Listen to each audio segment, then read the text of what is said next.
Bienvenue sur Africa 24 dans cette nouvelle édition du Morning News. Voici les titres de l'actualité.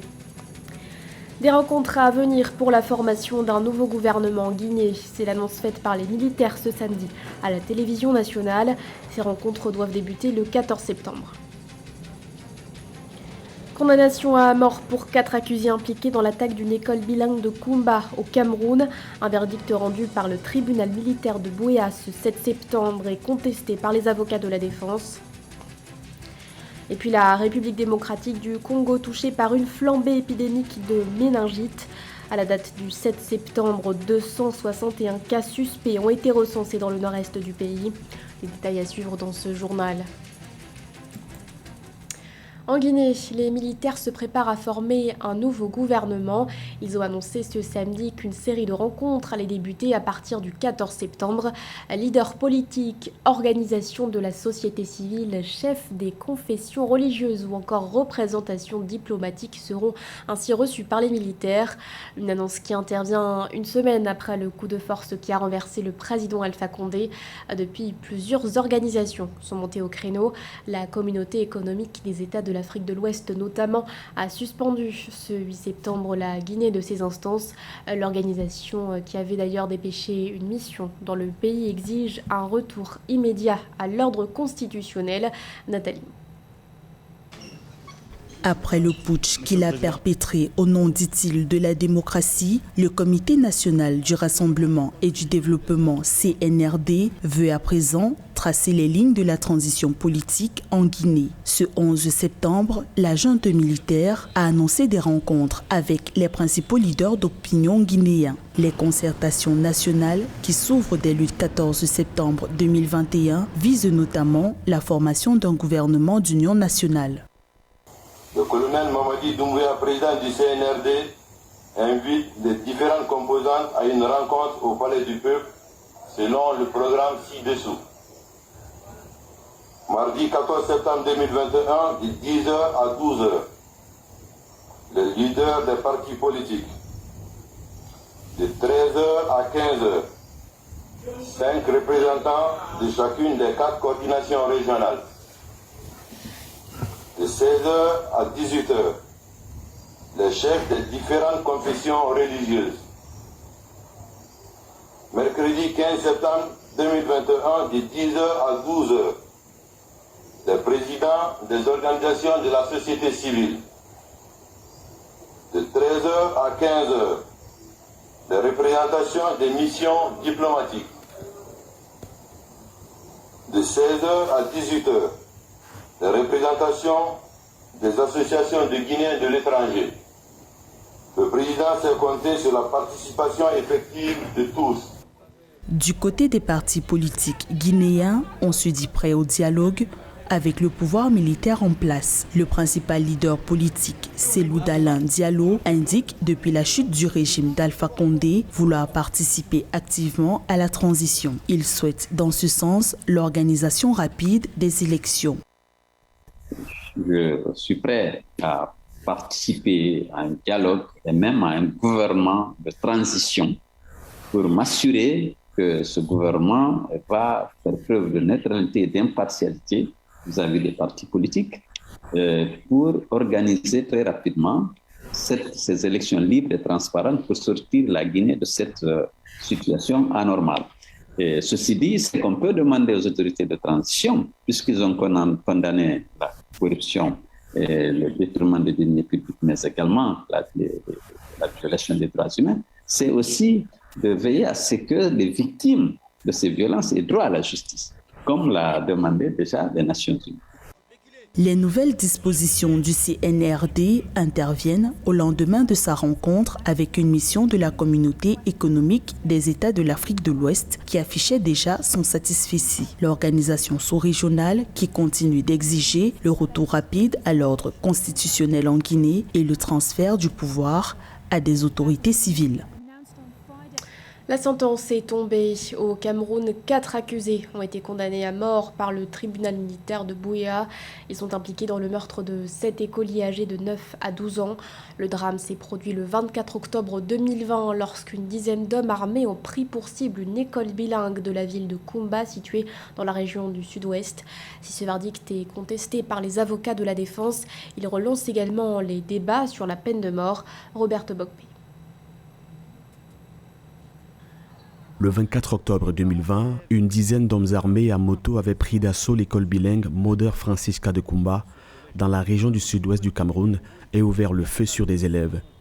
7 enfants âgés de 9 à 12 ans sont froidement abattus. Une douzaine d'autres blessés par balle ou à coups de machette. 8 mois plus tard, le tribunal militaire de Buea, dans la région anglophone du sud-ouest, a délibéré après procès. 4 assaillants ont été condamnés ce 7 septembre à la peine de mort. Un procès irrégulier selon l'avocat de la défense. Seulement une personne sur les 4 condamnés à mort a dit être un ancien combattant indépendantiste. Les autres ont été arrêtés par la police, les yeux bandés, puis amenés au poste et forcés à faire des déclarations. Dans ce procès ouvert, 12 personnes au total avaient été accusées de terrorisme, hostilité à la patrie, sécession, insurrection, meurtre et possession illégale d'armes. Des faits très graves selon la loi camerounaise. Alors que le débat sur la peine de mort dans le pays est ravivé, la défense a une dizaine de jours pour faire appel. Il faut faire la différence entre la loi telle qu'elle est et le plaidoyer pour l'abolition qui est porté depuis un certain temps par les organisations de défense des droits humains ces organisations qui pensent que la protection du droit à la vie est un droit coutumier, est un droit clé, et donc que tous les États devraient aller vers l'abolition de la peine de mort. Mais il faut toujours noter que le Cameroun n'a jamais aboli la peine de mort. Depuis 1997, aucun des quelques 100 condamnés à mort au Cameroun n'a été exécuté. Depuis ce verdict, se multiplient les craintes de voir les 4 sécessionnistes présumés fusillés en place publique, comme l'a décidé le tribunal militaire dans le cadre de cette affaire. Il avait 78 ans. L'ancien Premier ministre ivoirien Charles Konan Banny est décédé ce vendredi 10 septembre des suites du coronavirus. L'ancien gouverneur de la BCAO a rendu son dernier souffle à l'hôpital américain de Neuilly en France après avoir contracté le virus à Abidjan. Depuis, les hommages en son honneur fusent. Aïssatou Paris. Les hommages à son endroit se multiplient.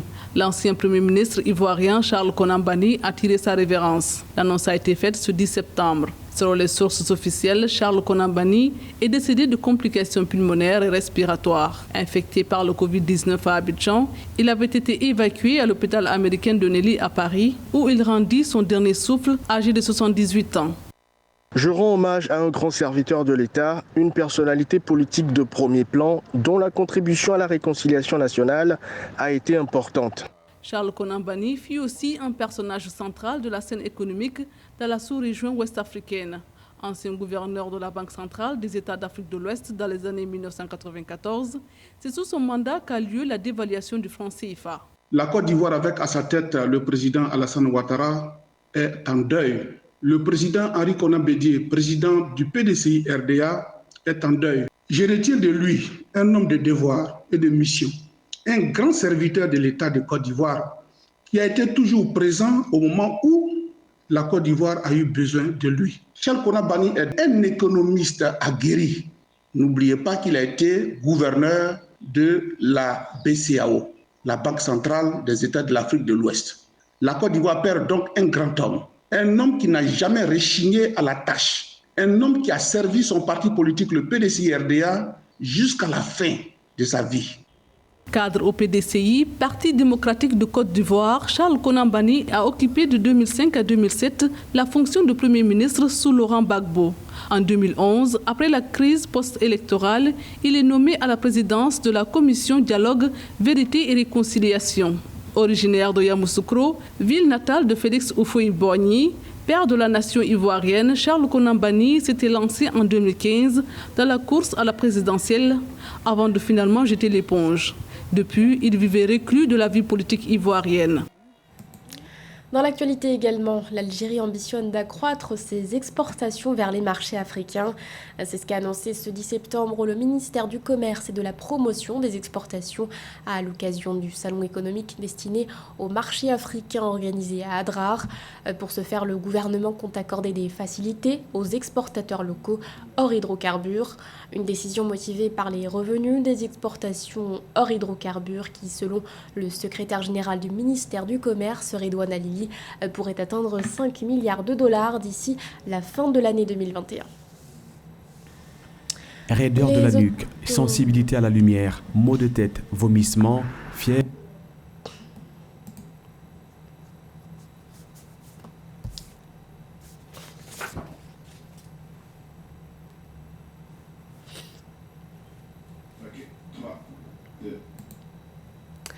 Les autorités en alerte en République démocratique du Congo. Une flambée épidémique de méningite répertoriée dans la province de la Chopo, située au nord-est, a été déclarée.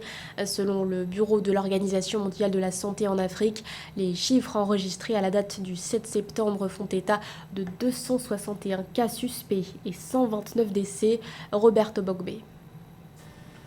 Raideur de la nuque, sensibilité à la lumière, maux de tête, vomissements, fièvre.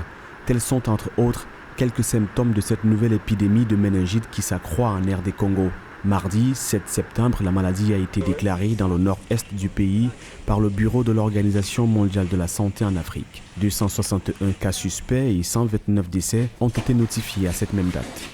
Il faut déjà savoir que la maladie est due à une bactérie qui est transmise d'une personne à l'autre par des gouttelettes de sécrétion respiratoire ou de gorge provenant du porteur ou bien du malade. Il y a les mesures de prévention contre la Covid qui sont en vigueur. Il faut que la population respecte aussi ces mesures. En respectant les mesures de prévention contre la Covid, on respecte aussi la plupart des mesures de prévention contre la méningite. Pour aider le gouvernement à contenir cette flambée, la directrice régionale de l'OMS pour l'Afrique, Matidi Somoueti, a assuré du soutien de son institution à travers une action rapide de mobilisation de médicaments et d'experts. Un comité de riposte a été mis en place à cet effet à Banalia et Kisangani, capitale provinciale de la Tsopo. Le ministère congolais de la Santé et l'OMS envisagent, en outre, d'organiser une campagne de vaccination. Il existe un vaccin efficace contre la méningite à méningocoque. Les actions sont en cours pour pouvoir commencer rapidement cette vaccination dans la zone en épidémie. Si la population est vaccinée, je crois que ce serait vraiment le meilleur moyen pour échapper à cette maladie. En RD Congo, des épidémies de méningite étaient déjà survenues dans plusieurs provinces. À en croire le Bureau Afrique de l'OMS, plus d'1,6 million de personnes âgées de 1 à 29 ans ont été vaccinées en 2016 dans la province de la Tsopo, qui se situe dans la ceinture africaine de méningite, s'étirant sur tout le continent et traversant 26 pays. Clap de fin pour la 13e édition du Festival des musiques urbaines d'Anoumabo en Côte d'Ivoire. Pendant 6 jours, de nombreux artistes ont fait danser les foules. Du côté des organisateurs, le pari semble réussi. L'organisation de cet événement n'a pas été de tout repos, compte tenu du contexte de crise sanitaire. Un reportage de notre correspondante Nathalie Mo. La foi l'a emporté sur le doute pour l'organisation de la 13e édition du Festival des musiques urbaines d'Anoumabo, le FEMUA, en Côte d'Ivoire. La rencontre culturelle annuelle a, comme à l'accoutumée, offert du beau spectacle au public. La 13e édition du FEMUA a eu une ambiance particulière marquée par la pandémie de Covid-19. Cette pathologie qui a retardé d'1 an le festival, de la même manière qu'il a, durant de longs mois, paralysé le milieu culturel. Je doutais, mais j'ai cru. Voilà, je doutais, j'ai cru. Parce que cette 13e édition n'a pas été du tout facile avec cette crise pandémique qui a bouleversé tout le planning, tout le calendrier. Et on se disait, est-ce qu'on allait pouvoir tenir? Parce que c'est une maladie aussi qui vacillait, qui se retirait, qui revenait avec une autre version. Et jusqu'à maintenant, je peux dire maintenant, ouf. Le FEMUA est un festival d'intégration. L'éducation, l'immigration, la promotion du genre sont des valeurs communes partagées au cœur de cet événement culturel. Le défi d'avenir du FEMUA, faire de l'Afrique le point d'ancrage musical pour le monde. Je peux dire aussi aux gens que venez voir ce qui se passe en Afrique. Et ça, le défi du FEMUA, c'est ça. C'est vrai que c'est un festival d'intégration, mais c'est un festival aussi de rapprochement. Donc on va essayer encore, peut-être que pour les années à venir, des artistes viendront de l'Asie, des États-Unis, et l'Afrique sera le point d'intérêt de tout le monde, musicalement parlant. Le FEMIA se tient depuis 2008 à Abidjan, en Côte d'Ivoire. Il est aujourd'hui l'un des plus grands rassemblements culturels d'Afrique de l'Ouest, avec près de 100 000 visiteurs chaque année. Le festival, qui s'engage de plus en plus, a offert 2 écoles d'une valeur de plus de 80 000 € à l'État ivoirien cette année. Ce journal a été réalisé par l'ensemble de la rédaction. Merci de votre fidélité. L'actualité continue sur Africa 24.